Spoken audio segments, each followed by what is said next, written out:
Hi, I wanted to show you how to book an appointment for a patient within remote consultation if the patient's own GP hasn't booked it from their system.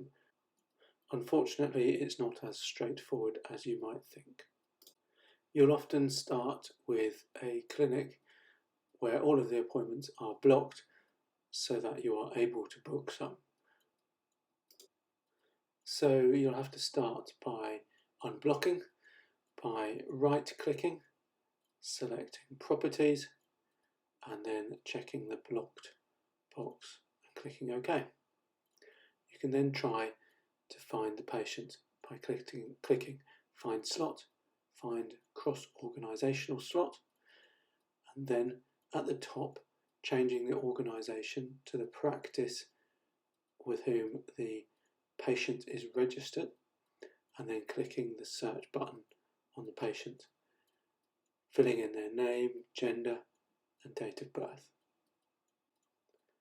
Hopefully when you click Find, the patient will appear.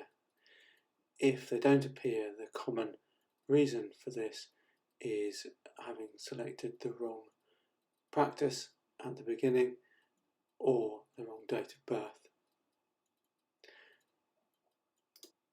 You'll see that the next hurdle is that it shows no appointments.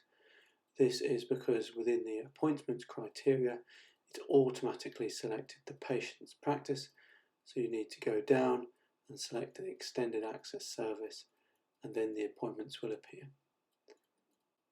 You may need to select earlier or later appointments at the bottom to find what you want.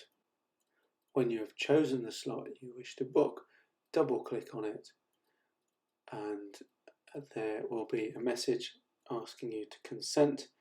So you have to ask the patient about giving access to their records and then fill in the booking note with some relevant details, including a phone number if possible, and click book. The booking process is then complete and you can mark the patient as arrived and then call them in the normal way. You'll notice that you can also click View Medical Record or hit the M key on your keyboard to load the medical record. This is a useful function, but it is important that you mark the patient as seen within EMIS, otherwise we won't know that they have indeed been seen.